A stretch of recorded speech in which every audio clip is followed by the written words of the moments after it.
Covid மற்றும் பொருளாதார நெருக்கடி காரணமாக கைவிடப்பட்டு மீண்டும் பல போராட்டங்களுக்கு மத்தியில் எமது அமைச்சர் அவர்கள் இதற்கான நிதியை ஒதுக்கி தற்போது மிகவும் அழகான முறையில் பூர்த்தி செய்யப்பட்டிருக்கின்றது.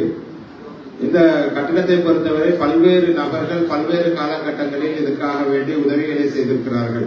நிதி ஒதுக்கி அதாவது பல்வேறு துறைகளில் உதவி செய்த அனைவருக்கும் நன்றியும் கூட கடமைப்பட்டிருக்கின்றோம்.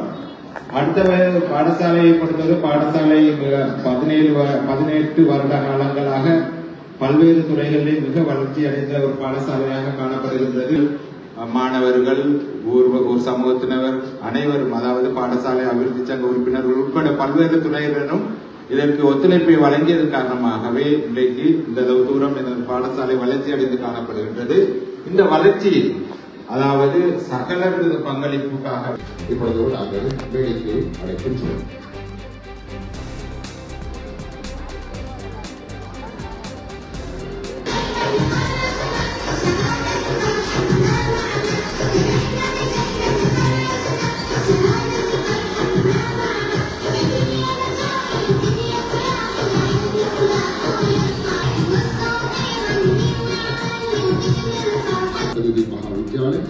To share their few words by English language.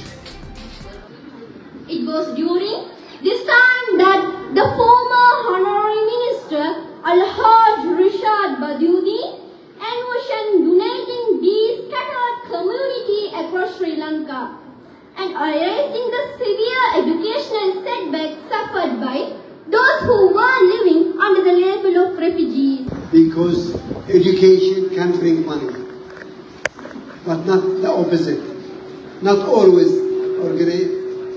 money can bring education.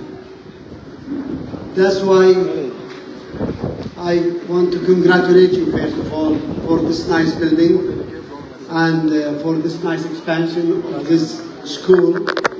And I would like also to be grateful and thankful for everybody who has been contributing to finishing this building and for sustaining it from all supporters.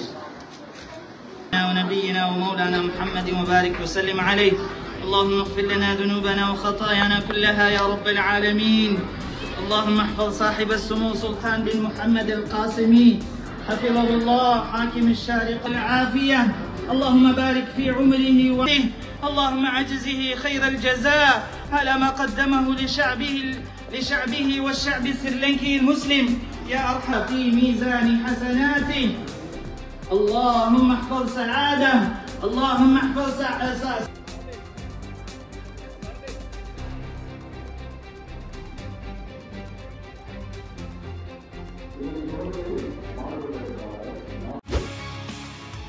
செய்திகளை உடனுக்குடன் தெரிந்து கொள்ள உடனே subscribe பண்ணுங்க.